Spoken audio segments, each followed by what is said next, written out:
नमस्ते शारदे देवी काश्मीरपुरवासिनी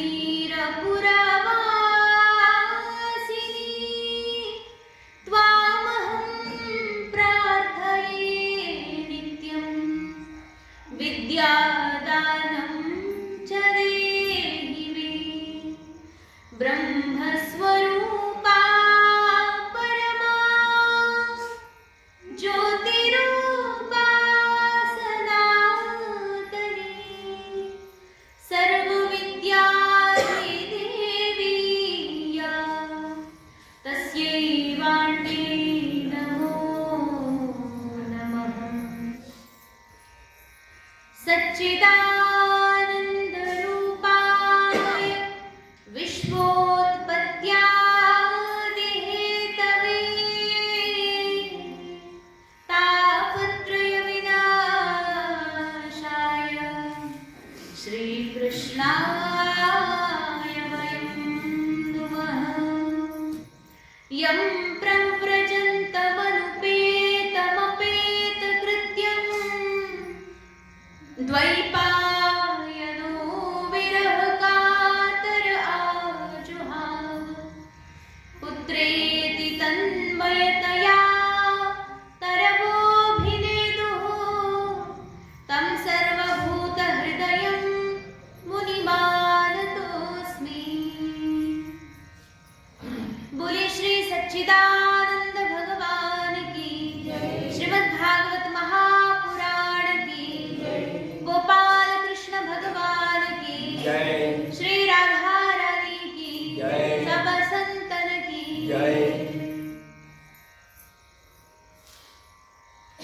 श्रीमद्भागवत महापुराण सत्संग आणि काल आपण सत्संगामध्ये श्रवण केलं होतं। प्रचेतागण समुद्रामध्ये प्रवेश करण्यापूर्वी त्यांनी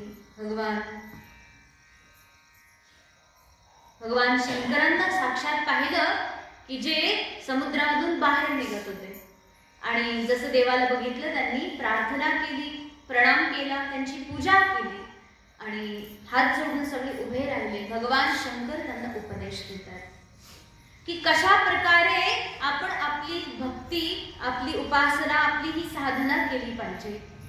आपण आपल्या जीवनामध्ये जे काही भगवत कार्य करतो त्याकरता एका गुरूंची निश्चितच आवश्यकता आहे।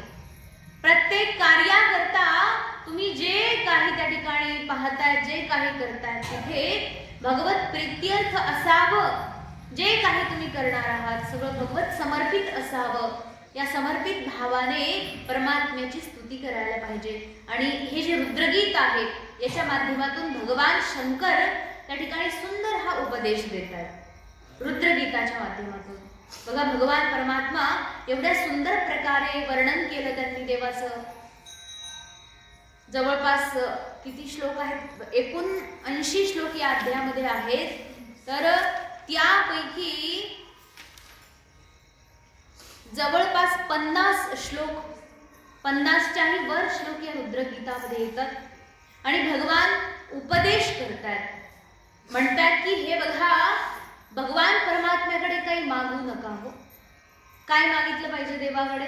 तर म्हणतात काहीही मागायचं नाही, पण जर लोकांची एक स्वाभाविक सवय असते काहीतरी मागितलं पाहिजे, काहीतरी सवय असते आणि ती सवय जातच नाही काही केल्या, मागितल्याशिवाय त्यांना चैनच पडत नाही. मग तेव्हा भगवान म्हणतात, भगवान शिव सांगतात की जर तुम्हाला देवाकडे काही मागायचं असेल तर एक गोष्ट मागा. काय मागायचे? तर त्याकरता सांगितलंय, क्षणार्धेनापि तुलये न स्वर्गं न पुनर्भवं भगवत संगी संगम्य मर्त्यानां किमुताशिषः.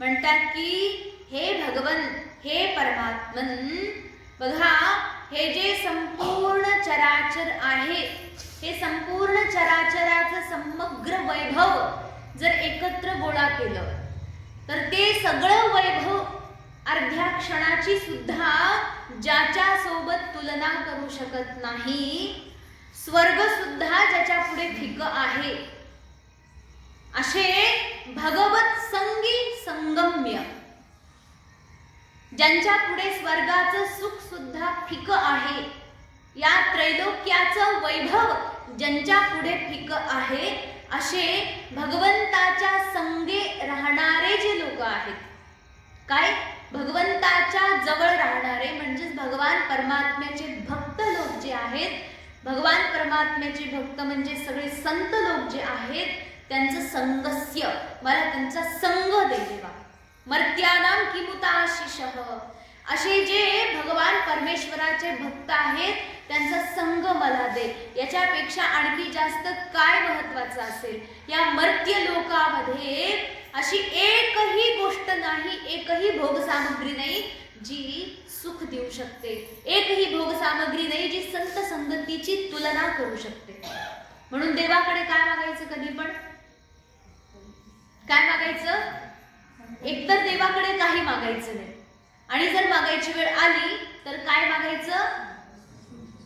संत महापुरुषांची संगती मागायची. देवा मला कायम संतांच्या संगतीत ठेव. संगती कोणाची असली पाहिजे? आपल्यापेक्षा मूर्ख माणसाची संगती कधीच करायची नाही. जो कधीही आपल्यापेक्षा जास्त हुशार आहे त्या माणसाची संगती करायची. मूर्ख माणसाची संगती केली तर होतं काय? मूर्खांची संगती केली तर त्या सगळ्या मूर्खांच्या मध्ये तुम्ही हुशार आहेत. मग सगळ्यांच्या मध्ये जर तुम्हीच हुशार आहात तर त्या ठिकाणी मूर्खांचे लीडर म्हणून उपस्थित व्हाल. परंतु जर संत महापुरुषांच्या मध्ये उपस्थित राहाल तर संतांचे सेवक बनून राहाल आणि निरंतर त्यांच्याकडून तुम्हाला ज्ञान मिळत राहील. मूर्ख लोकांच्या नादाला लागून आपण मूर्ख होऊन जाऊ आणि संत लोकांच्या संगतीत राहिलं तर व्यक्ती कसा होतो? संत बनून जातो. म्हणून देवा मला दुसरं काहीही नको, सत्संगती दे. क्षणार्धेनापि तुलये. तुलसीदासजी महाराज सांगतात की संत महापुरुषांची संगती अशी शक्तिशाली आहे, एवढी शक्तिशाली आहे की संतांच्या सानिध्यात राहणारा माणूस जो आहे ना तो शुद्धीवर राहत नाही. मग बघा बरं का, खरंच आहे. संतांच्या संगतीमध्ये राहणारा व्यक्ती प्रपंचाच्या योग्य राहत नाही, प्रपंचाच्या काही कामाचा राहत नाही. ज्याने थोडी सुद्धा एक घडी आधी में कुणी आध, तुलसी संगत साधू की हरे कोटि अपराध. तुलसीदासजी महाराज काय सांगतात की एक घडी म्हणजे एक क्षणभर, एक घडी, घटकाभर आपण ज्याला म्हणतो, तर एक घटकाभर एवढा वेळ नसेल तर अर्धा घटका, अर्धा क्षण, आणि अर्धा क्षणही जर तुमच्याकडे नसेल तर त्याचा सुद्धा अर्धा काळ करा. तेवढा वेळ जरी तुम्ही सत्संगतीमध्ये मनापासून राहिलात तर तुमच्या अनंत करोडो जन्माचं जे पाप आहे ते तत्काळ नष्ट होऊन जातं. हरे कोटि अपराध, हे सत्संगती सामर्थ्य आहे.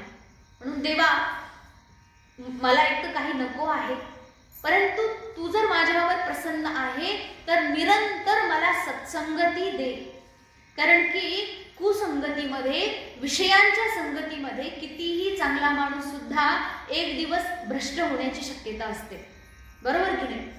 कितीही चांगला माणूस असू द्या, ते कधीतरी कुठेतरी थोडा तरी त्याचा पाय घसरणार, जर कुसंगतीमध्ये असेल तर. कारण की तो हिरा जो असतो ना, तो अत्यंत कठोर असतो, कोणत्याही प्रकारे तो भंग होत नाही, परंतु त्याला ढेकूण चिकटला की हिरा भंग पावतो. ढेकणाच्या संगतीमध्ये हिरा खंडित होतो. त्याच प्रकारे म्हटलंय, जसं जर दुर्गुण असणाऱ्या लोकांची तुम्ही संगती केली तर तुमचे सद्गुण सुद्धा दुर्गुणामध्ये परिवर्तित होतात. जसं चंदनाच्या अंगी अत्यंत सुंदर सुंदर गुण आहेत. चंदनामध्ये काय काय गुण आहेत बरं? शीतलता आहे, मधुरता आहे, अनेक चांगले चांगले गुण आहेत. परंतु त्या चंदनाचं शीतलता घेण्याकरता साप, एखादा एकदम विषारी साप जो आहे तो त्या चंदनाला वेडे घालून, पूर्ण त्या चंदनाच्या अंगावरती वेडे घालून तिथे राहतो तो साप. तर त्या सापाच्या मध्ये असलेले जे दुर्गुण आहेत ते चंदनावर लागू होतात. चंदन अतीव उपयोगी असून सुद्धा ते वापरता येत नाही, कारण की ते सापाच्या संगतीत आहे. म्हणजे बघा, जर एखादा सज्जन व्यक्ती सुद्धा, आपल्यामध्ये चांगले चांगले गुण असणारा व्यक्ती सुद्धा, जर एखाद्या गुण असणारे, जे दुर्गुण असणारा जो व्यक्ती आहे त्याची जर संगती करतो, तर सद्गुणी व्यक्ती सुद्धा काहीही कामाचा नाही. म्हणून शास्त्र सांगते की सत्संगती मागा, चांगल्या लोकांची संगती मागा बाबा. जगामध्ये धन नाही मिळालं तरी चालेल, विश्वामध्ये तुमच्याकडे काहीही वैभव नसलं तरी चालेल, व्यावहारिक भौतिक सुख नाही मिळालं तरी चालेल, परंतु संगती मात्र चांगल्याचीच मिळाली पाहिजे. शुद्ध संगती करा.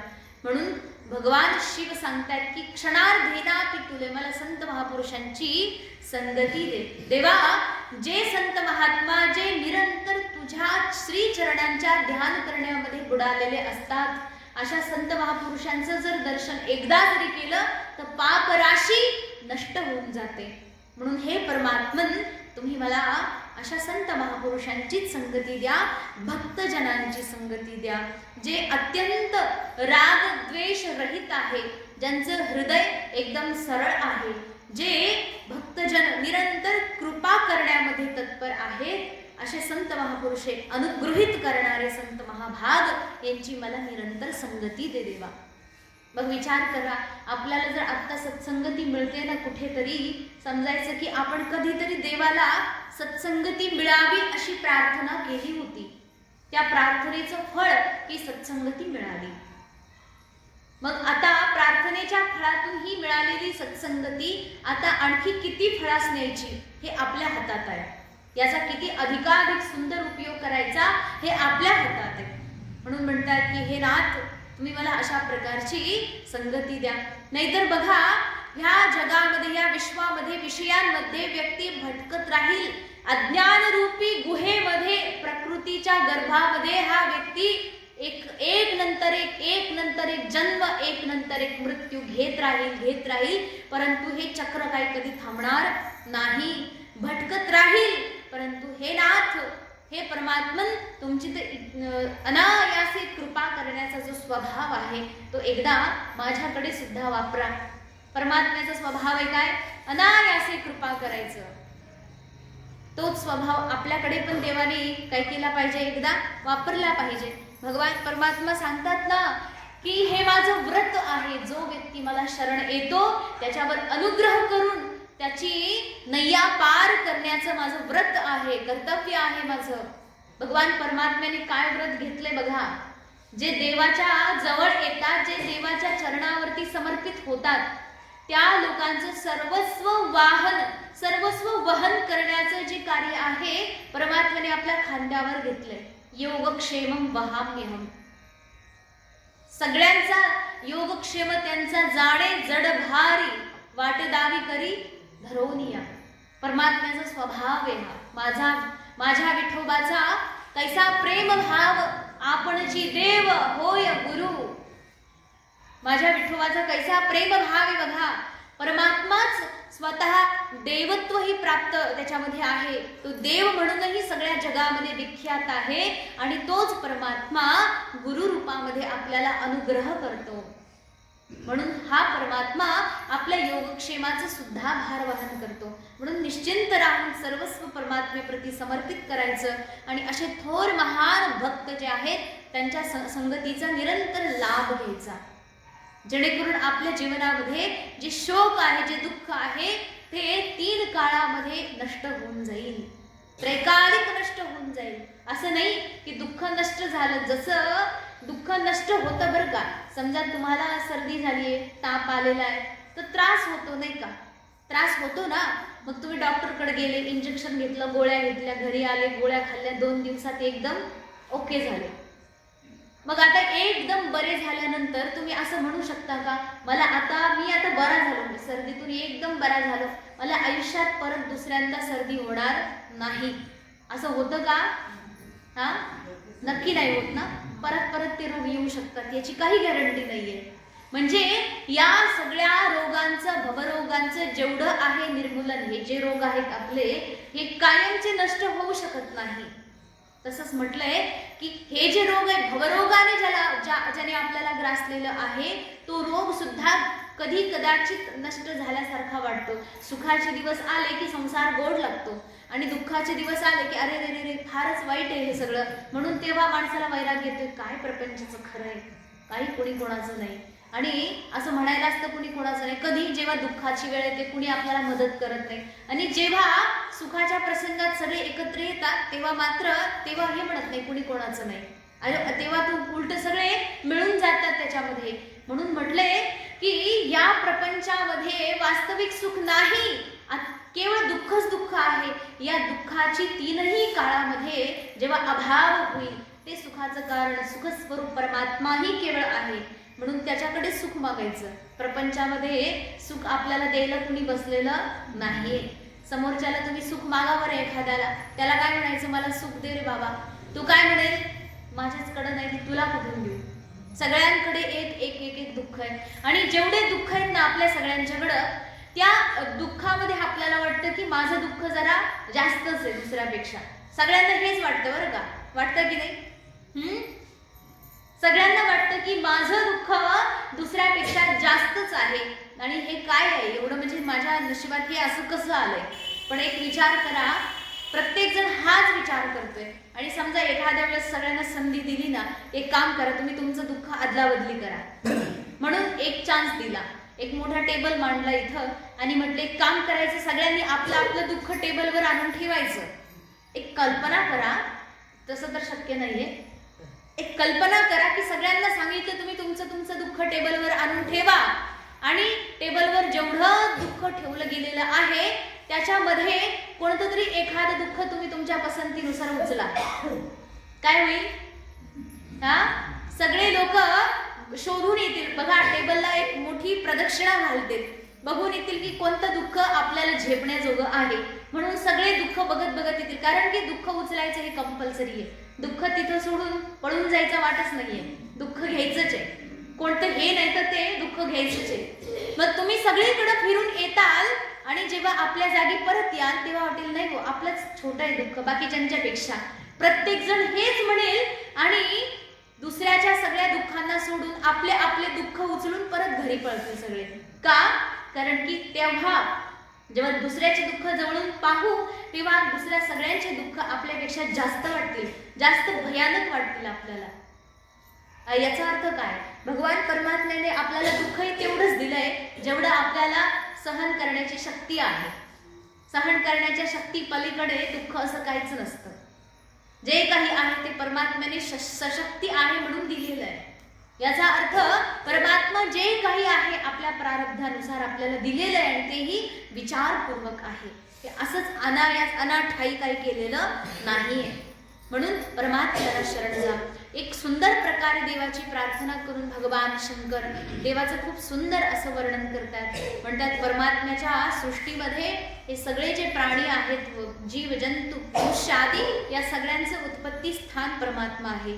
परमात्माने बनवलं अंडज, स्वेदज, उद्भिद आणि जरायुज, हे 4 योनी आहेत ना.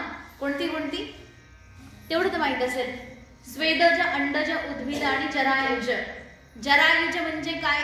गर्भधारण होणं आणि त्याच्यानंतर त्याचा जन्म होणं. म्हणजे आईच्या गर्भामध्ये राहून जन्माला येणारे जेवढे प्राणी आहेत त्यांना जरायुज म्हणतात. म्हणजे आपण सगळे गाय, बैल वगैरे जेवढे आहेत गर्भामध्ये राहून. अंड्याचे प्राणी म्हणजे जे अंड्यातून जन्म घेतात.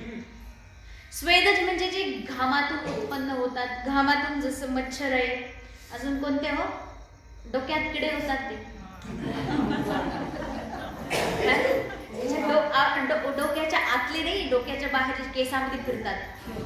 काय मी तर नाव सरलं. वाह वाह. हा, अच्छा, ते जो किडा आहे ना ते स्वेदज आहे. स्वेद म्हणजे घाम, घामापासून उत्पन्न झालेला. मच्छर आहे आणि ते छोटेसे जुन्या काळात भरपूर होते, ते आता नावही माहित नाही मला. समजा मला वाटतं ढेकूण आहे सर. हा, तर हे सगळे जे किडे आहेत ना ते स्वेदज आहे, घामापासून उत्पन्न झालेले. घामाला खूप दिवस स्वच्छ केलं गेलं नाही की ते किडे त्या घामातूनच आपोआप जन्म घेतात. पुढे म्हटलं की त्यानंतर उद्भिद. उद्भिद योनी म्हणजे जमिनीतून ज्यांचा प्रादुर्भाव होतो, तर सगळी वृक्ष योनी जेवढी आहेत, झाड, लता, वेली जे काही आहे ना, हे सगळे उद्भिज आहेत, जमिनीतून ज्यांचा प्रादुर्भाव होतो. मग अशा प्रकारे हे जे 4 प्रकारचे योनी आहेत, या सगळ्यांच्या मध्ये भगवान परमात्मा स्वतः आपल्या अंश रूपामध्ये संमिश्रित होऊन सगळ्यांच्या मध्ये समान रूपाने जाऊन स्वतःच उत्पन्न होतो. परमात्म्याने स्वतः त्या ठिकाणी हे सगळे रूप निर्माण केलेली आहेत. आपण सगळे परमात्म्याचे रूप आहोत. म्हणून सहस्र शीर्षा पुरुष म्हटले ना, हजारो डोके असलेला पुरुष. म्हणजे त्या परमात्म्याला 1000 डोके नाही आहेत. आपले सगळ्यांचे डोके जे आहेत ना, हजारोंच्या संख्येमध्ये, हे सगळे वस्तुतः त्या परमात्म्याचे डोके आहेत. म्हणून म्हटलंय की हा परमात्मा जो की संपूर्ण बघा या इंद्रियांच्या द्वारे विषयांचा भोग घेतो, हाच परमात्मा जो आतमध्ये बसलेला आहे. तर हा जो जीव रूपामध्ये खरं तर अज्ञान आहे आपल्याला, म्हणून हे कळत नाही. वस्तुतः तो परमात्मा आपल्यामध्ये विराजमान आहे. मग अशा प्रकारे हा कुठल्याही इंद्रियांच्या द्वारे, कुठल्याही प्रमाणाद्वारे सिद्ध होत नाही. अप्रमेय आहे. अप्रमेय ऋषिकेशो वासुदेवो जनार्दन. अशा प्रकारे भगवान परमात्म्याची ही सुंदर अशी कथा, सुंदर अशी स्तुती त्या ठिकाणी गायली गेली. म्हणतात की बघा, मोहग्रस्त जो व्यक्ती आहे, जो प्रमाद वश गेलेला आहे, प्रमाद म्हणजे असावधान आहे, मोहामध्ये फसलेला जो व्यक्ती आहे, तो निरंतर चिंतेमध्ये राहतो की मला अमुक अमुक कार्य करायचे, अमुक अमुक काम करायचे. म्हणजे प्रत्येक गोष्टीचा लोभ त्याच्यामध्ये भरलेला असतो, विषयांची लालसा त्याच्या मनामध्ये कायमची भरलेली असते. जसं म्हटले की भुकेनं व्याकुळ झालेला एखादा साप जसं जीभ बाहेर काढून जी जीभ लपलप लपलप करून पळतो ना, आणि जर समजा समोरून एखादा उंदीर दिसला की लगेच त्या उंदराला काय करतो, शिकार बनवतो आणि त्याला गिळून टाकतो. कोण? तो भुकेलेला साप. त्याच प्रकारे हे आपण सगळे माणसं आहोत. आणि आपण सगळ्या माणसांना सुद्धा जो भगवान काळ आहे ना, काय करतो? काळ, त्या सापासोबत उल्लेख केला. म्हणजे काळ म्हणजे तो सापच आहे. साप जसा भुकेलेला लपलप करून उंदराला खातो, तसंच म्हटलंय काळ म्हणजे मृत्यू. मृत्यू सुद्धा त्या भुकेलेल्या सापाप्रमाणे जीभ लपलप लपलप करत येतो आणि आपल्याला गिळून टाकतो, एका क्षणात गिळून टाकतो. मृत्यू एका क्षणात आपल्याला घेऊन जातो. मग अशा प्रकारे हे बघा, जो व्यक्ती जीवनभर दुःखामध्ये राहून मरणासन्न स्थितीमध्ये आहे, मरतो आहे, अशा सगळ्या जीवांना जो व्यक्ती पाहतो आपल्या डोळ्यांनी की अरे याने जीवनभर फक्त काम भोगामध्ये, विषय भोगामध्ये आपल्या जीवनाला गमावलेलं आहे, तरीही भगवत चिंतन करत नाही, केवढी दुरावस्था याची. हे बघूनही ज्या व्यक्तीला आपल्या जीवनामध्ये भगवान परमात्म्याची उपासना, देवाची भक्ती केली पाहिजे ह्याची अक्कल येत नाही, तो माणूस किती मूर्ख म्हणायचा. बरोबर की नाही? कळालं की नाही वाक्य तुम्हाला? थोडं लांब झालं वाक्य, छोटं करू का? बघा, आपल्या घरामध्ये सगळे लोक आतापर्यंत कुणी ना कुणी मेलेले, आणि तुम्ही सगळ्यांनी आता ज्या वयामध्ये तुम्ही आहात तुम्ही सगळ्यांनी आपल्या आपल्या घरामध्ये मरण बघितलेले आहेत, नक्कीच ना? कोणीतरी मेलेलं घरामध्ये तुम्ही नक्की बघितलेलं आहे. मग त्या मेलेल्या माणसाच्या जीवनभराचा पटल डोळ्यासमोर आणा. त्यांनी काय केलं? स्वाभाविक आहे, त्याने एकच काम केलेले, प्रपंच केलाय, रात्रंदिवस काबाड कष्ट केलेले आहेत, पुत्र आणि स्त्री याच्यामध्ये मोहग्रस्त होऊन पैसा धन संपत्ती कमवण्याकरता आयुष्याला खर्च केलं आणि शेवटी काय झालं? मरण आलं. मरताना जो हाल झाले, जो त्रास झाला तो पण तुम्हाला सगळ्यांना माहीत आहे. बहुतेक लोकांचे तर जीवही सुटत नाही सहसा. मग अशा प्रकारे यांचा जीवनपट समोर आणायचा. मग ते जेव्हा बघितल्यानंतर आपल्या डोक्यात थोडा प्रकाश पडायला पाहिजे की नाही? काय? या माणसाने कधी आयुष्यामध्ये भगवत चिंतन केलं नाही, कधीही भक्ती केली नाही. मग आपल्याला थोडं तरी कळायला पाहिजे की आपण असं करायचं नाही. काय? यांच्यासारखं वागायचं नाही. हे जे आतापर्यंत वागत आले तसंच पुरुषांना शिकवलं, पुरुषांनी तेच केलं, त्यांचं पाहून पुरुषही तेच शिकले. अशा प्रकारे जर हेच चालत राहिलं तर भक्ती मार्ग आपल्याला कोण सांगणार आहे? म्हणून एवढं तरी निश्चित कळालं पाहिजे सत्संगाच्या माध्यमातून, एवढं तर निश्चित आलं पाहिजे की आपल्याला भक्ती करायची आहे, जेणेकरून जीवन सुधारेल, आपला मृत्यू ठीक होईल. कोणाकोणाला वाटतं मला चांगलं मरण यावं? तुम्ही म्हणणार तुम्ही व्यासपीठावर बसून मरायच्याच गोष्टी करता नुसते. हा, आता हे काही नवल नाहीये. मरायच्या गोष्टी करायचे काय जगामध्ये काय आश्चर्य थोडी आहे? आतापर्यंत जो आलाय तो गेलेलाच आहे. त्याच्यामुळे मरायची गोष्ट इथं नाही करायची तर अजून कुठं करायची? घरामध्ये तुम्हाला मरणाविषयी कुणी आठवण करूनच देणार नाही. घरात कुणी म्हणणारच नाही बाबा तुला पण मरायचं एक दिवस, त्यामुळे का रे माझ्या मरणावर टपलाय? घरात तुम्हाला मरणाची आठवण कोणी करू देणार नाही. पण सत्संगामध्ये तुम्हाला मरणाला विसरू देणार नाही. अरे बाबा तुला मरायचं एक दिवस, तुला मरायचं एक दिवस. सत्संगामध्ये शास्त्रामध्ये हे सांगितलंय की तुला एक दिवस मरायचं आहे. आणि जो व्यक्ती कायम 24 तास मरणाला डोक्यात ठेवतो, स्मरणात ठेवतो की मला मरायचं एक दिवस, तो व्यक्ती जास्त हाव करणार नाही. का? कारण त्याला माहिती मला मरायचं एक दिवस. मेल्यानंतर मी जे हाव करून हे केलं ते केलं हे सगळं कोणाचं व्हायचं? मी तर हे घेऊन जाणार नाहीये. मग हे कोणासाठी करायचं? आणि मी मेल्यानंतर यांचा माझा तर काही संबंध पण नाही, त्याच्यामुळे यांच्यासाठी मी का म्हणून करू? तो व्यक्ती जीवनामध्ये सुधरून जातो बरं का, जो मरणाला 24 तास ध्यानात ठेवतो की मला मरायचंय. मग आपल्याला ज्या गोष्टी कल्याण देतील त्या गोष्टींना सोबत घ्या. एक पुण्य आहे, केवळ एक भगवान परमात्म्याचं नाम आहे, त्या नामाचा निरंतर जप करत राहा. मरणाच्या नंतर तर येईलच कामाला, परंतु मरणापूर्वी सुद्धा कामाला येईल. शरीराला होणाऱ्या व्याधी कमीत कमी होतील आणि या शरीराच्या माध्यमातून जो आपल्याला भगवान परमात्म्याच्या प्रती जाणारा मार्ग आहे तोही अत्यंत सुकर होईल. मरण चांगलं येईल बरं का. जो व्यक्ती भगवत चिंतन करून करून मरतो. तुम्ही म्हणाल असं कसं बरं? त्रास तर होणारच आहे. नशिबात जर एखाद्याचा रोग लिहिलेला आहे, आणि बरेचसे संत महापुरुष सुद्धा तुम्ही पाहिले असतील म्हणा की ते तर 2-2, 4-4 वर्ष खाटावर लोळले होते, त्यांना खूप त्रास झाला आणि त्याच्यानंतर ते गेले. मग यांचं कसं काय? तुम्ही म्हणताय की नामचिंतन करणाऱ्याला चांगलं मरण येतं, परंतु हे बघा, नामचिंतन करणारा जो व्यक्ती आहे तो या देहासोबत स्वाभाविक तादात्म्य कमी करतो.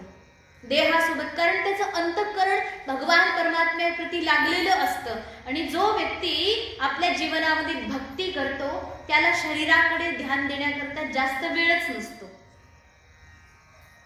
वेळ का नसतो? लोक सुद्धा आम्हाला म्हणतात ना, तुम्हाला कामच काही नाहीये, तुमचा वेळ जातो कसा? विचारतात बरं का प्रश्न. तुम्ही पण ऐकले असतील प्रश्न. हा, लोक म्हणतात की तुम्हाला काम काय आहेत? आम्हाला तरी उठून बस डोळे उघडले का कामच काम दिसतं. हे करायचं ते करायचं, रात्री झोपेपर्यंत सगळे काम. जर रात्र नसती तर रात्री सुद्धा काम. म्हणजे विचार करा, 24 तास काम, एवढे काम करूनही काम संपत नाही. तुमच्याकडे काहीच काम नाही, मग तुमचा दिवस जातो कसा? बघा, आता हा खूप सुंदर प्रश्न आहे बरं का. दिवस जातो कसा? जर तुम्ही आश्रमात आलात तर तुमचा वेळ नाही जाणार. का? कारण की तुम्हाला सवय कशाची? सवय कशाची आहे? कामाची. एक कामाच्या सवयीचा माणूस बिनकामाचा बसू शकत नाही. परंतु बघा, आम्ही पण काम करत नाही असं नाही, संत महात्मे पण खूप काम करतात. काय काम करतात? ते बसतात आणि एका जागी ध्यान करतात. ध्यान करणं हे काही काम नाही का? जप करणं हे काही काम नाही का? शास्त्र वाचत बसणं हे काही काम नाही का? आणि बघा, फक्त तुम्ही जे काम करता ते तुम्हाला तुमच्या व्यवस्थित प्रकारे गोड लागतं, आणि संत महापुरुष जे काम करतात ते त्यांच्यासाठी त्यांना गोड लागते. मग दोन्ही प्रकारचं काम आहे, परंतु एक काम, तुम्ही जे काम करताय ते काम संसार रूपी समुद्रामध्ये बुडवणारं आहे, आणि संत महापुरुष जे करतात ते जे कर्म आहे ते संत महापुरुष करणारं जे कर्म आहे ते भवसागरामधून तारून नेण्याचं काम करतात. तुम्ही जे करतात ते काम आहे, संत महापुरुष जे करतात ते कर्म आहे. ते अंतःकरण शुद्धीपूर्वक निरंतर शास्त्र चिंतन करून करून आत्मस्वरूपाचा बोध घेऊन त्याच्यामध्ये रमतात. उलट एखाद्या वेळेस तुमचे काम संपतील, तासभर तुम्हाला गप्पा मारायला वेळ मिळेल, परंतु संत महापुरुषांचा वेळ कधी संपतच नाही. म्हणजे कधी वेळ जो आहे तो त्यांचा कधी त्यांना पुरत नाही. उलट समजायचं की एखादा भक्त जर म्हटला ना की माझा वेळ जात नाहीये, तर समजायचं हा भक्त नाहीये. का? कारण की त्याचा वेळ जात नाही याचा अर्थ मग तो भजन करत नाही. जो व्यक्ती भजन करतो जीवनामध्ये त्याचा वेळ असा निघून जातो. म्हणून आपल्या जीवनामध्ये भगवान परमात्म्याच्या प्रित्यर्थ आपण जेवढे कर्म करू ना बघा, त्याच्यामध्ये सहज आनंदामध्ये जीवन निघून जातं. आणि या जीवनामध्ये अनेक संकट येतात, शारीरिक व्याधी येतात. या सगळ्या प्रकारच्या शारीरिक व्याधींचं निर्मूलन करून भगवान परमात्म्याची एवढी मोठी कृपा होते की येणाऱ्या सगळ्या व्याधी येतात त्या प्रकारे, परंतु त्यांना सहन करण्याची शक्ती भजनातून मिळते, संत महापुरुषांच्या संगतीतून मिळते, त्यांच्या अनुभवातून मिळते, त्यांच्या जीवनाचं दर्शन करून मिळते. पाहून पाहून शिकायचं असतं. संत महात्मे प्रत्येक गोष्टीचा उपदेश नाही करत, ते स्वतः त्या गोष्टीचं आचरण करतात आणि त्यानंतर आपल्याला ते शिकवतात. आता आश्रमामध्ये राहून प्रत्येक गोष्ट गुरुजींनी मला काही शिकवली नाही. बसून बसून प्रत्येक गोष्ट अशी घेतली आणि शिकवत बसले, पाठ करून घेत बसले, असं नाहीये. त्या सगळ्या ज्या व्यावहारिक गोष्टी आहेत जीवनचर्येमध्ये, त्या सगळ्या त्यांच्या आचरणामध्ये परिपूर्ण आहेत. निरंतर त्यांच्या सानिध्यामध्ये राहून तर ही एक गोष्ट कळाली की वेळेचं किती भान पाळलं पाहिजे, कोणत्या वेळेमध्ये काय केलं पाहिजे, किती भगवत चिंतन केलं पाहिजे, किती शास्त्रचिंतन केलं पाहिजे, किती गुरुसेवा केली पाहिजे, किती तीर्थाटन केलं पाहिजे. आणि जर कोणत्या कर्मकांड असू द्या, कोणत्याही प्रकारचं कर्म असू द्या, या सगळ्या कर्मांनी त्या ठिकाणी त्यांनी स्वतः त्याचं आचरण केलं, ते मी माझ्या डोळ्यांनी बघितलं. प्रत्येक गोष्ट त्यांनी मला शिकवली नाही, पण बघायला मात्र लावली. आणि जेव्हा बारकाईनं ते बघितलं तर ती गोष्ट आपोआप आत्मसात झाली. त्याच्यामुळे संत महापुरुषांचं सानिध्य महत्वाचं आहे. तुम्ही गेले आणि एखाद तासभर 2 तासभर त्यांच्याजवळ बसले, सत्संग ऐकला आणि परत घरी आले, आणि घरी आल्यानंतर परत जायचे ते वैसे. पूर्वीचे संत महापुरुषांच्या सोबत राहून 2 तासाचा जो सत्संग तुम्ही घेतलेला आहे तो सत्संग आपल्या कायमच्या कामाला आला पाहिजे ना. आणि आपण एवढे तर शहाणे नाही आहेत, उलट तिथे जो सत्संग घेतलाय तो तिथेच टाकून येतो. आपलं जे डोकं आहे तिथं रिकामं करतो, आणि जो प्रपंच भरलेला आहे डोक्यामध्ये त्याला घेऊन परत प्रपंचामध्ये लागतो.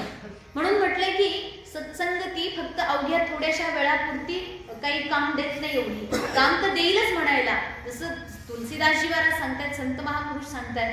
परंतु ती सत्संगती जर केलेली कायमस्वरूपी आपल्या अंतःकरणावर प्रभावित आहे तर, जी काही सत्संगती तुम्ही करताय, शास्त्रचिंतन करताय, इथे जसं तुम्ही सत्संग ऐकल्यानंतर घरी जाऊन जर त्याचं चिंतन केलं, थोडा वेळ मनन केलं आणि मननात्मक स्थितीमध्ये राहून त्याच्यावरती विशेष विचार करत राहिलात तर तो सत्संग विसरल्या पण जात नाही, आणि मनामध्ये चिंतन केलेला गेलेला तो जो सत्संग आहे तो आपल्या दूषित विचारांवरती घाव घालतो आणि दूषित विचारांना दूर करण्यामध्ये खूप मोठी मदत करतो.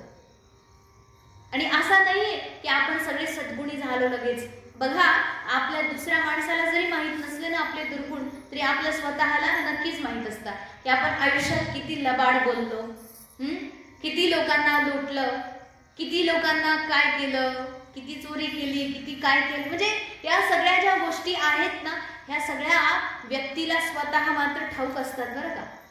तुम्ही दुसऱ्यांना का सांगू, काही सांगायची गरज नाहीये. पण तुम्ही एखाद्या दिवशी निवांत निश्चिंत बसा एखाद्या ठिकाणी, प्रयोग करा.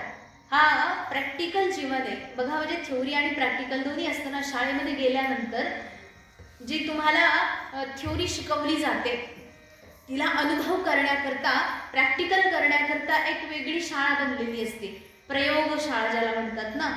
जे तुम्ही त्या ठिकाणी शिकणार आहात ते प्रयोगशाळेत जाऊन त्याचा प्रयोग करायचा आहे.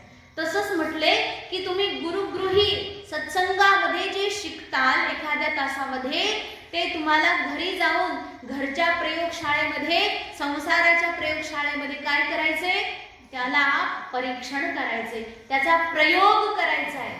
जर सत्संगामध्ये तुम्ही शिकलात की क्रोध करायचा नाही, मग क्रोध करायचा नाही हे तुम्ही शब्दाद्वारे इथं शिकलात, पण त्याचा प्रयोग कुठं करायचा आहे, संसारामध्ये जाऊन. क्रोध होण्याची स्थिती जर उत्पन्न झाली, तत्काळ आठवायचं की मी सत्संगात ऐकलं होतं काय, क्रोध करायचा नाही. मग आता ही वेळ ती बरोबर आहे की मला त्याचा प्रयोग सुद्धा करायचा आहे. क्रोध करायचा नाही, मत्सर करायचा नाही, लोभ करायचा नाही, खोटं बोलायचं नाही. परिस्थिती काही पण असो, कितीही परिस्थिती भयानक विचित्र अशी येऊ द्याव, परंतु त्या भयानक परिस्थितीमध्ये सुद्धा कितीही मोठं संकट आपल्यावर येणार असेल तरी खोटं बोलायचं नाही. कारण की एका गोष्टीचं समजा तुम्ही खोटं बोललात तर ते खोटं लपवण्याकरता आणखी 10-15 तुम्हाला खोटं बोलत राहावं लागतं कंटिन्यू. म्हणजे एक पाप करण्याकरता 10-15 पाप आपल्या डोक्यावर आपोआप येऊन चढतात. त्याच्यामुळे त्यावेळी सुद्धा ते शास्त्र आठवलं पाहिजे की शास्त्र सांगते सत्यम वद धर्मम चर मातृदेवो भव पितृदेवो भव. अशा प्रकारचा हा जो उपदेश आहे संत महापुरुषांच्या सानिध्यामध्ये राहूनच आपल्याला मिळेल. म्हणून त्यांच्या सानिध्यामध्ये जितकं जास्तीत जास्त राहता येईल तितकं जास्त राहण्याचा आपण प्रयत्न करायचा. मनापासून समर्पण भाव ठेवून, सेवा बुद्धी ठेवून त्यांच्या सानिध्यामध्ये राहायचं. त्यांच्याजवळ राहून त्यांनाच त्रास नाही द्यायचा बरं का, ही गोष्ट पण लक्षात ठेवायची. म्हणून त्यांना त्रास होईल असं आपलं पण आचरण नाही करायचं. तसं तर त्यांना काय कमी त्रास होतो का म्हणे माझे तुम्हा संतावरी ओझे. आपण त्यांच्याजवळ राहतोय, त्यांचा उपदेश घेतोय आणि आपण दुर्गुणी, एवढे दुर्गुणी लोक आपल्यासारख्या मूर्खांना नीट करायची कामं त्यांनी हातात घेतलेले, त्यांच्यावर आधीच आपलं एवढं मोठं ओझं आहे, त्यात आपण आणखी जास्त त्यांना त्रास द्यायचा म्हणजे किती जास्त दुर्गुणी आहोत. म्हणून असं तर काही दुष्कार्य करायचं नाही. अशा प्रकारे संत महापुरुषांची संगती त्या ठिकाणी भगवान रुद्र मागतायत देवाकडे आणि हा उपदेश प्रचेतागणांना दिला. हे प्रचेतागणांनो, भगवान परमेश्वराची निष्ठापूर्वक साधना करा, निष्ठापूर्वक भक्ती करा. तुमचं जे काही मनकामना आहे ती पूर्ण होवो अशा प्रकारे आशीर्वाद देऊन भगवान शंकर तिथून अंतर्धान झाले. सगळे प्रचेतागण समुद्रामध्ये गेले, त्यांनी साधना केली, तपस्या केली. भगवान शंकरांनी जो उपदेश त्यांना दिला होता त्याचं आचरण त्यांनी तिथे पालन केलं. स्मरण करून करून तीच उपासना केली. तर मग अशा प्रकारे हे रुद्रगीत या ठिकाणी पूर्ण झालं. तर म्हणतात हे जे रुद्रगीत आहे हे अत्यंत सुगमतेने भगवान परमेश्वराला प्रसन्न करण्याचा उपाय आहे. मग कसा करायचा तो, त्याचा प्रयोग सांगितले. जो कोणी प्रातः काळामध्ये उठून, उषः काल याला म्हणतात, उषः म्हणजे पहाटची वेळ, उषा काळ आपण म्हणतो ना, उषा, उषा म्हणजे काय, सकाळची वेळ, पहाटेची वेळ, ती अत्यंत पवित्र आणि अत्यंत शांत आहे, पुण्य देणारी उषा काळ आहे. म्हणून म्हणतात उषः काळी, पहाटेच्या वेळी जो कोणी या स्तोत्राला हात जोडून भगवान परमेश्वरा पुढे बोलतो, म्हणजे त्या ठिकाणी त्या स्तोत्राचं गायन करतो, किंवा जर एखादा कोणी दुसरा गायन करणारा असेल तर त्याचं श्रवण करतो, तर तो व्यक्ती कर्मबंधनामधून कायमचा मुक्त होऊन जातो. कर्मबंधन जे आहे ते अत्यंत विचित्र आहे, दुष्कर आहे, यामधून तो मुक्त होऊन जातो. मग अशा प्रकारे या संपूर्ण राजकुमारांच्या मध्ये त्यांनी उपदेश केलेलं हे जे रुद्रगीत आहे खूप सुंदर आहे. याचं पाठ केला पाहिजे आणि भगवान पुराण पुरुषोत्तमाला प्रसन्न केलं पाहिजे. एकाग्र चित्ताद्वारे या स्तोत्राचं त्या ठिकाणी पठन करून अनेक वेळा त्याचं आवर्तन करून करून हे जे प्रचेतागण आहेत त्यांनी भगवान परमेश्वराला प्रसन्न करून घेतलं. अशा प्रकारे त्यांनी एकूण 10,000 वर्षे समुद्रामध्ये बसून तपस्या केली, समुद्राच्या पाण्यात बसून तपस्या केली. अशा प्रकारे ही प्रचेतागणांची कथा संपूर्ण झाली. याचबरोबर या ठिकाणी रुद्रगीत नामक चतुर्थ स्कंदाचा 24वा अध्याय पूर्ण झाला. आता इथून पुढे पुरंजन उपाख्यान येईल तर त्याची सूचना आपल्याला पुढे मिळेल. एक अत्यंत सुंदर सुअवसर आणि अत्यंत आनंदाची प्रसन्नतेची आपल्या सर्वांच्या करता उपकाराची अशी सुंदर गोष्ट आहे ती म्हणजे आपलं गाव अकोळनेर. या अकोळनेर गावामध्ये अत्यंत पुण्यभूमी असलेलं हे आपलं क्षेत्र, ज्यामध्ये संत कवी दासगणू महाराज यांचा जन्म या गावामध्ये झालेला, त्यांचा अवतार या गावामध्ये या भूमीमध्ये झालेला, जिथे आज आपण आत्ता बसलेलो आहोत याच ठिकाणी त्या ठिकाणी संत दासगणू महाराजांचा जन्म झालेला आहे. हे त्यांचं आजोळ, तर हे दाभोळकरांचं त्यांचं मामाचं घर होतं. हे जे आहे ते मामाचंच त्यांचं संपत्ती, त्यांचं क्षेत्र ज्यांनी या मंदिराकरता दान केलेलं. तर या ठिकाणीच दासगणू महाराजांचा जो आविर्भाव जो अवतार झालेला आहे त्यामध्ये सांगितले की दासगणू महाराजांचे जे वडील आहेत त्यांचं नाव आहे श्रीमान दत्तात्रेय सहस्रबुद्धे आणि आईचं नाव आहे सावित्री सहस्रबुद्धे. तर आईचं हे माहेर आहे अकोळनेर, हे त्यांच्या आईचं माहेर, म्हणजे हे जे आहे स्थान हे त्यांच्या आईच्या वडिलांचं घर. मग अशा प्रकारे दत्तात्रेय सहस्रबुद्धे यांच्या घरी सांगतात की पौष शुक्ल एकादशीच्या दिवशी, जो आजचा दिवस आहे, आजची ही पुत्रदा एकादशी आहे. पुत्र घरी यावा, पण कसा यावा? दासगणू महाराजांच्या सारखा. कोणासारखा यावा? त्या आपल्या घरी सुद्धा असे संत महापुरुषांचं आगमन झालं पाहिजे हो. त्याच्याकरता आपल्याला तपस्या करावी लागेल. पुढे म्हणतात की पौष शुक्ल एकादशीच्या दिवशी शके 1789 साली, जर इंग्रजी दिनांक पाहिला तर 6 जानेवारी 1868 साली संत कवी दासगणू महाराज यांचा या ठिकाणी आविर्भाव झाला, ज्यामध्ये त्यांचं पोट जन्मापासूनच मोठं होतं, लंबोदराप्रमाणे. भगवान गणपतीचं जसं पोट आहे ना, तसंच त्यांचंही बालपणापासून पोट होतं. म्हणून त्यांचं नाव काय ठेवलं? गणेश. आणि खरंच हे गणपतीचा आशीर्वाद, गणपती स्वतः त्या ठिकाणी आपल्या अंश रूपामध्ये प्रगटले की काय असं म्हणावं लागेल.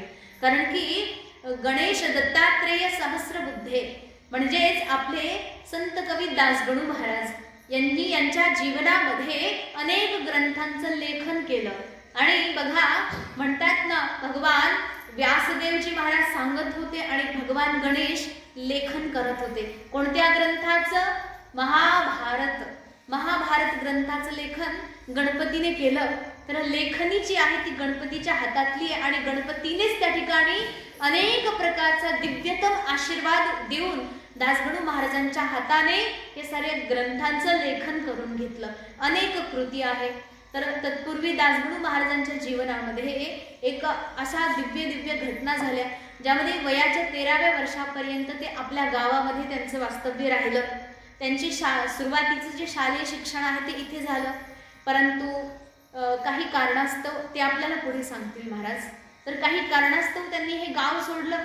पुढे त्यांना एक पोलिसांची नोकरी लागली. पोलीस डिपार्टमेंटमध्ये काम करत असतानाच त्यांना एकदा एका चोराला पकडायला लावलं आणि तो जो चोर आहे तो अशा ठिकाणी जाऊन लपला. तिथे दासगणू महाराजांच्यावरच अनेक प्रकारचे हल्ले झाले. त्या सर्व हल्ल्यांमधून ते स्वतः सुरक्षित बाहेर पडले आणि ते जेव्हा सुरक्षित बाहेर आले तेव्हा त्यांना कळालं की अरे रे, मला तर भगवान परमात्म्यानेच साक्षात वाचवलंय. त्याच्यामुळे आता मला बाकी काही करायचं नाही, फक्त देवाची सेवा करायची, फक्त परमार्थ करायचा आहे. परमार्थाची आवड ही बाल्यकाळापासूनच होती, परंतु त्या ठिकाणी ही जी आवड आहे ती आता आणखी जास्त प्रगट झाली आहे. असे प्रसंग बघा आपल्या सगळ्यांच्या आयुष्यात येतात किती मोठे, हे तर काहीच नाही, मोठे मोठे झटके आपल्याला मिळतात, परंतु कोणत्याच झटक्यात आपण शिकत नाही. काही येऊ द्या, आमच्यावर मोठमोठे डोंगर कोसळू द्या, त्या डोंगराखाली आम्ही फार सपाट होऊन पापड का होईना, पण आम्हाला फरक पडत नाही. संत कवी दासगणू महाराजांच्याकडून हा आदर्श घ्यायचा की जीवनामध्ये जर काही घटना झाल्या ना, त्याला परमात्म्याशी संबंधित ठेवून परमात्म्याच्या सेवेकरता एक संधी मिळाली, अशा प्रकारे आनंद उत्साह करून त्यामध्ये समाविष्ट व्हायचं. म्हणून म्हणतात की दासगणू महाराजांनी पोलीस नोकरी सोडून दिली आणि केवळ भगवान परमात्म्याच्या सेवेमध्ये लागले. आणि त्याचमध्ये त्या ठिकाणी त्यांना शिर्डी निवासी साईबाबाजी महाराजांचं सानिध्य लाभलं. गुरु रूपामध्ये साक्षात साईबाबा त्यांना मिळाले आणि त्या उपदेशामधून तर ते आता पूर्णतः परिपक्व, एक अत्यंत तपस्वी, ओजस्वी, ज्यांची निखळ वाणी अत्यंत सुंदर प्रकारे वाहते, असं दिव्यता त्यांच्यामध्ये प्राप्त झाली. आणि त्या दिव्यतेच्या पोटीच अनेक ग्रंथांचं ज्यांनी लेखन केलं. त्याच्यामध्ये काही ग्रंथांची नावं जशी गजानन विजय आहे. गजानन विजयामध्येच मला वाटते दासगणू महाराजांनी स्वतः आपलं चरित्रही अगदी छोट्याशा अंशामध्ये लिहिलेलं आहे. पुढे म्हणतात भक्ती लीलामृत ग्रंथ आहे, भक्ती सारामृत आहे, भावदीपिका आहे, शंकराचार्य चरित्र आहे. भावदीपिका जी आहे ही ईशावास्य उपनिषदावर केलेली आहे. पुढे म्हणतात की संत कथामृत आहे, भगवान शंकराचार्यांचं चरित्र पण त्यांनी मराठी अनुवादित काही केलेलं आहे.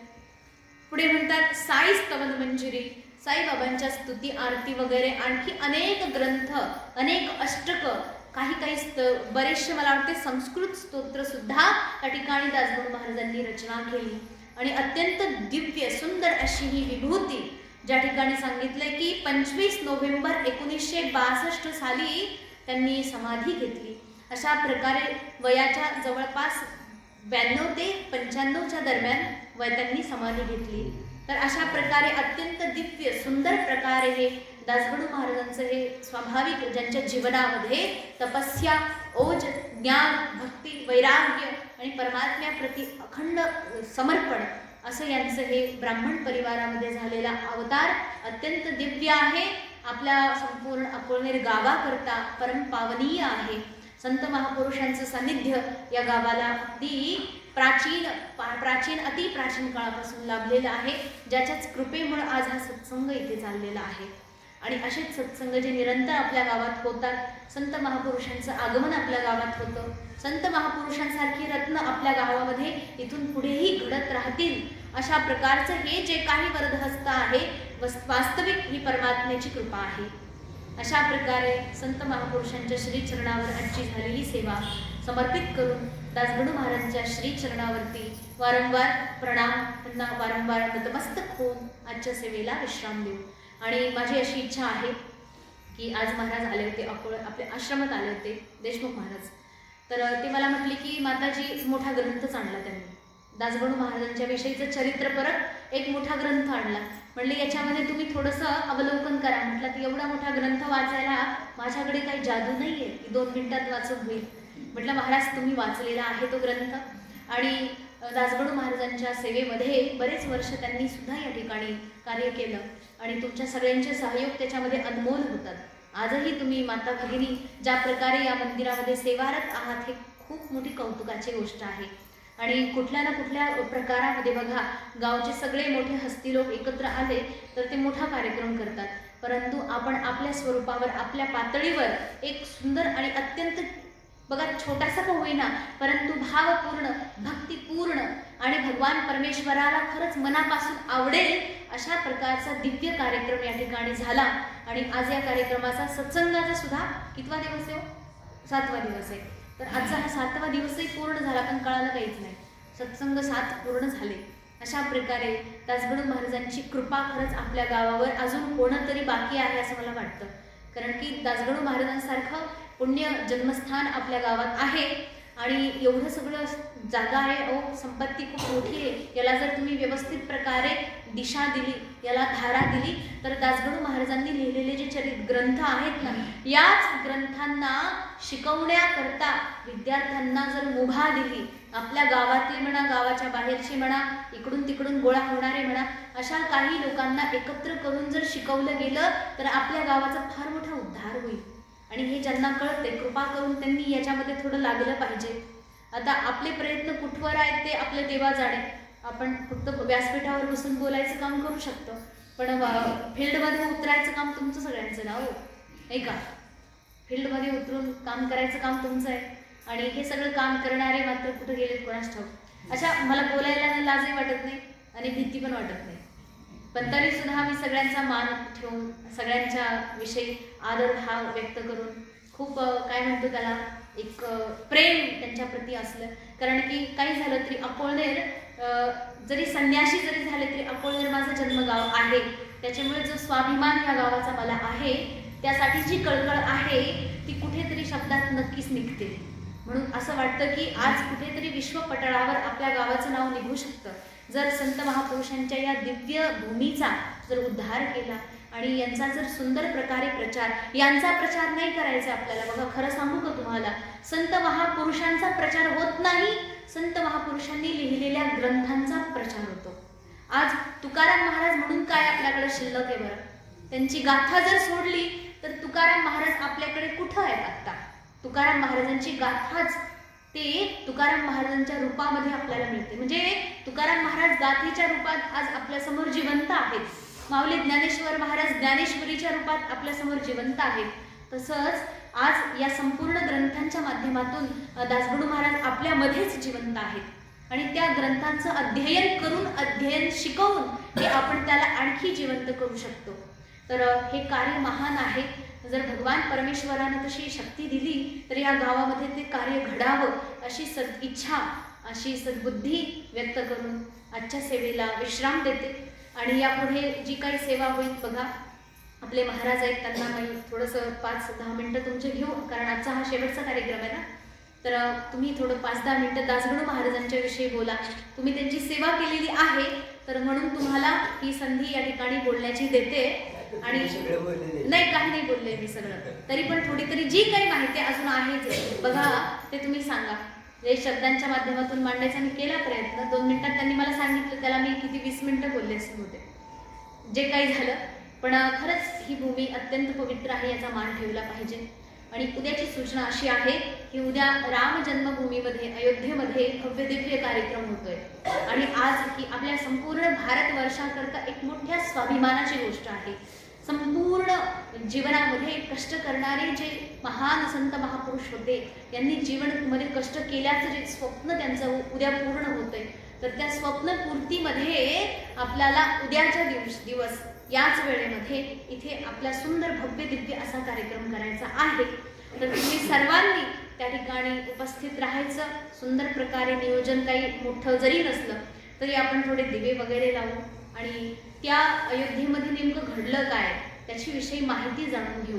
तर अशा प्रकारे त्याकरता तुम्ही सर्वांनी सज्ज व्हा, तयार व्हा. प्रसादाची जर काही व्यवस्था असेल तर ते तुम्ही महाराजांचं तुम्ही सगळे बघा काय आहे ते.